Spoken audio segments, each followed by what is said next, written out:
Hi there, it's me, Reade. Hello, I'm Jennifer. Welcome. We're glad that you are here with us for a Faith at Home listening practice. Indeed. So today we're on to part G in Psalm 119. Right. Which is 137 to 144 of Psalm 119. There's a lot of, A lot of sections, 22 sections. right. And Jennifer wrote your own paraphrase. I did. I did. We love your invitations is what it's called. And that's what this section's from. That's why we call it G, because it was actually originally an acrostic. So every first line is started with the same letter.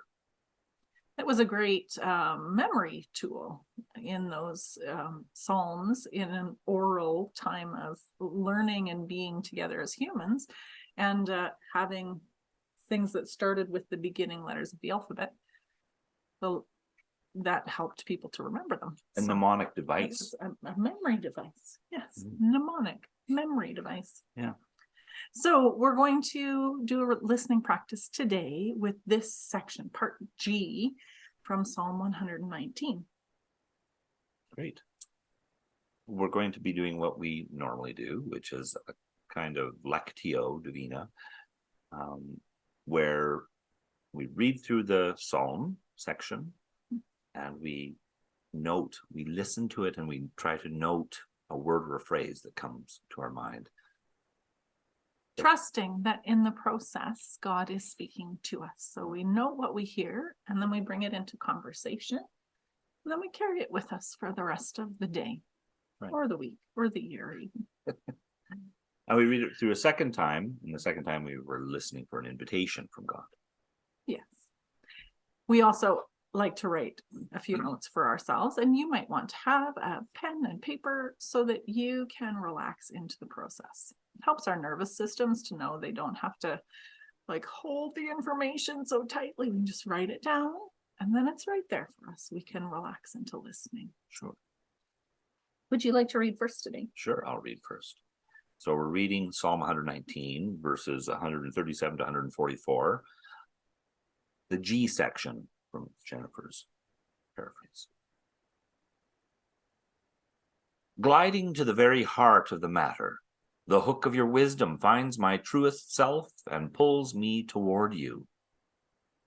Goodness and mercy have led me all the days of my life, and I can trust that your teaching will keep on leading me. Give it up, shouts my busy mind. Do not bother trying to live with faith. How dare my own mind become an enemy to the faith alive in my home? Glorious promise. You have said you would be with us all day long. In the wild and mundane, you promise to nurture our spiritual lives. Go on, you're not important, the internal critic nags. Why would the divine family take care of you? Yet you do care for beloved me and for our beloved family, because we are important to you. Gratitude fills me. Thank you for hearing our needs before we recognize them, for seeding the desires that live in our hearts and bringing them to fruition. Gales of stress threaten to bend us to the ground. In the pressure, you lift us up with joy as you invite us to rest in your love, to walk in your provision. Gone are the speck and the log that were in our eyes. We can see your compassion. Your pathway leads us to wholeness and life. Thank you. What stands out to me today is the image of gale force winds bending us, and the divine family seeding the desires that live in our hearts.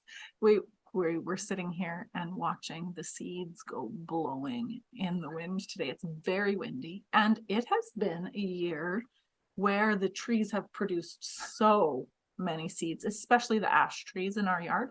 I've never seen so many seeds on trees as I'm seeing this year. But we also have our little milkweed plants in the backyard, and the seed pods have just come to the point where they're bursting. and they get this little bit of fluffy milkweed seed on there so that the fluff carries the seed off. And for me, that's an evocative picture today. It's something that stirs inside me, those words and what I'm noticing outside. It is something that's catching my attention today. What are you noticing? The line, in the wild and mundane, because our lives are like that. They're not, well, mine isn't. Maybe I should be more. It isn't just one flat, or little. Sometimes it's wild, and often it's mundane, the ordinary, just plugging along, doing what you do, and it's not exciting or interesting, maybe in many ways, but sometimes it is. It's exciting, and sometimes exciting in terrible ways. Exciting for reasons you don't care for. Also, there's excitement with happy excitement. So there's all sorts of things going on. It just reminded me of the Psalms themselves. It's true. As being true. Yeah. Emotional, very emotional, all kinds of emotion. So that's what. What do you notice as you listen through this first time? Take a moment and let us know in the comments or send us an email. We'd love to hear from you. Here's the thing I've noticed as I continue to interact with people in the online spaces. I often have people say in an email to me, write me back. I'd like to hear from you. And sometimes I discount what they say. I'm like, well, they probably don't want to hear from me. But actually, I bet they do, because when I say that, I really mean it. I'd love to hear from you. Please feel free to email or message us. We'd love to hear what you think about this. So, first time through, what was it you noticed? We're going to read again, and this time we're listening for an invitation. Why do we listen for an invitation? Because God is speaking to us. We can, in our modern age we live in, we can sometimes think that everything comes via a person, that like a message from a text or a pundit on the television or something like that. But God is there. God is with us. God is speaking. And I don't know about other people, but for me, it's hard for me to hear what God's saying. God is subtle, for me anyway. And so we're listening because God is speaking and God is inviting you. Got an invitation for you, for me, for all of us, if we listen. So we're going to read through this again, and there's going to be an invitation. God is going to call you towards something. It's action. It's a verb kind of thing. And if you're new to this process, you might start with, I wonder if this is the invitation. And that's a perfectly fine place to start. It's a great place to begin the conversation with a spiritual companion. So yeah.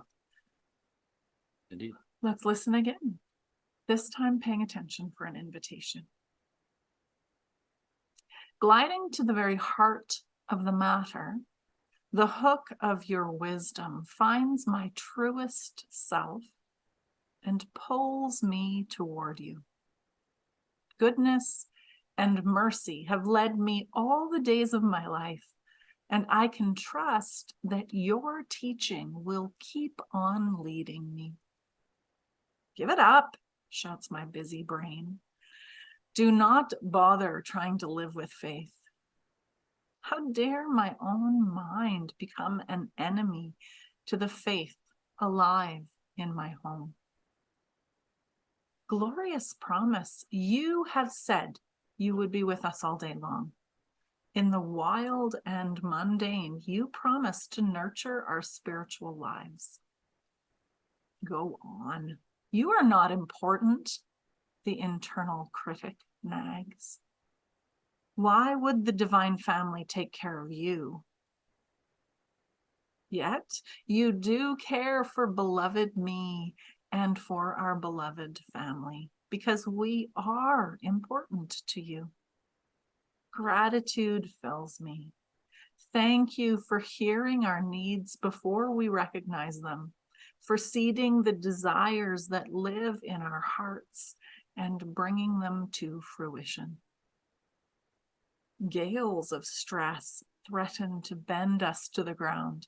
In the pressure, you lift us up with joy as you invite us to rest in your love, to walk in your provision. Gone are the speck and the log that were in our eyes. We can see your compassion. Your pathway leads to wholeness and life.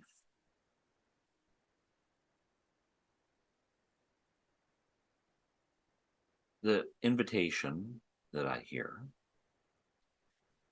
it's oriented around that second section you read through about how dare my own mind become an enemy to the faith alive in my home. That line made me think of the invitation being to listen to God speaking. My tendency, or maybe anyone's tendency, can be to be negative about that God doesn't talk. God isn't interested in me, that I don't see obvious signs. Well, if God loved me, then I'd be rich. Or if God loved me, I'd be in perfect health at all times. Things like that. The invitation is to look to God and be grateful. And the invitation is to not give in to those negative, that I think we all, even if you're an upbeat person, maybe you aren't. I'm not a super upbeat person. That's my personality. I wish it was different, I suppose. There I am complaining again. But if you're an upbeat personality, even upbeat people sometimes go, gosh, what is, I was expecting something better. Don't let those negative things control the narrative of your life, if I can use that language. But recognize that which is true, that God does love you and that God is speaking to you. And put the negative things back. And so the invitation is to look to God for God's glorious promise, not to be consumed by the negative, which is an easy thing for me to do. Maybe not for you, but for me, it's easy to fall into those things. Give up. Don't bother trying. God doesn't really love you. Those sorts of things that go on in your mind, and to just be grateful for the grace that God does offer. What an invitation. The invitation I hear today is to walk in God's provision. So sometimes I can feel like God's provision is just there, right? It's just there. But the invitation that I'm hearing in my prayer times this week and in the other conversations that I'm in is that active walking. So I'm interested to hear that underlined again today. Jennifer, keep holding on to God's provision for you and step forward into it, rather than just hanging back and waiting, hoping for, as the little boy on The Incredibles, he's sitting on his trike and Mr. Incredible comes home in the car and something crazy happens to the car and he lifts the car up in anger and he sees the little boy and he says, "What are you waiting for anyway? Something amazing." So I hear the invitation, instead of just waiting for something amazing to happen, something amazing has already happened. I have been invited into a relationship with God, and I can walk in that provision over and over, step by step by step, day by day by day. That's what I hear as an invitation today. Excellent. What do you hear as an invitation today? What is God inviting you to do or be or become? We'd love to hear from you. Please send us a message and let us know what you're noticing. And if you don't have your own copy yet of We Love Your Invitations, I think you'll enjoy it. If you've made it this far in this recording, it probably will be something that you'll enjoy if you don't have a copy. So you can go to your local Amazon seller and order it, and they'll send it direct to your house, print it special for you. That's right. God bless you. Grace and peace to you. and have a wonderful day. And we'll see you again. Thanks a lot. Bye-bye. Bye-bye.